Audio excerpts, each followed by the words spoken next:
ഖബർ സിയാറത്ത് ജായിസാണ്. ഇമാം മുസ്ലിമിന്റെ ഹദീത്തിൽ കാണാം, നിങ്ങൾ ഖബറിന്റെ അരികിൽ പോവുക, നിങ്ങൾക്ക് അതുകൊണ്ട് ആഖിറത്തിന്റെ ചിന്ത ഉണ്ടാവട്ടെ. ഇനി ഖബറും മഖ്ബറയും ഒന്നേയാണോ? അല്ല. ഖബർ എന്ന് പറഞ്ഞാൽ മണ്ണിൽ കൊയ്യെടുത്തു അതിൽ തന്നെ ദഫൻ ചെയ്യുന്നതാണ്. മഖ്ബറ എന്ന് പറഞ്ഞാലോ താഴെ ഖബറും അതിന്റെ മേലെ ടൈൽസ് എല്ലാം കെട്ടിപ്പൊക്കുന്നു. ഇനി ഖബറിന്റെ ഹാലത്ത് നോക്കൂ, ഇടിഞ്ഞുകൊണ്ടിരിക്കുന്നു. അതിന്റെ മുകളിൽ കീടങ്ങൾ, ഉറുമ്പുകൾ, പ്രാണികളെല്ലാം കാണാൻ സാധിക്കുന്നു. ചൂടിൽ ഉണങ്ങിക്കൊണ്ടിരിക്കുന്നു, മഴ വന്നാൽ നനഞ്ഞുകൊണ്ടിരിക്കുന്നു. ഇനി മഖ്ബറയാണെങ്കിൽ പച്ചപ്പട, പൂക്കൾ, ജുമ്മർ ലൈറ്റിങ്സ്, നല്ല സുഗന്ധം, ചില സമയത്ത് പാട്ടുമുട്ടുകളെല്ലാം ഇരിക്കുന്നു.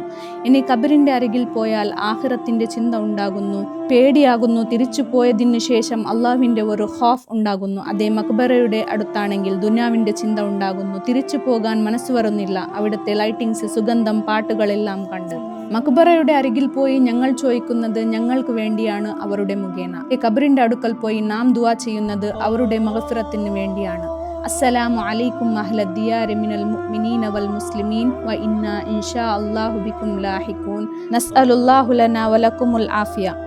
ഇതാണ് രണ്ടിന്റെ ഇടയിലുള്ള വ്യത്യാസം. അപ്പോൾ ഹദീസിൽ പറഞ്ഞ സിയാറത്ത് അത് ഖബറിൻ്റെതാണ്, മഖ്ബറയുടേതല്ല.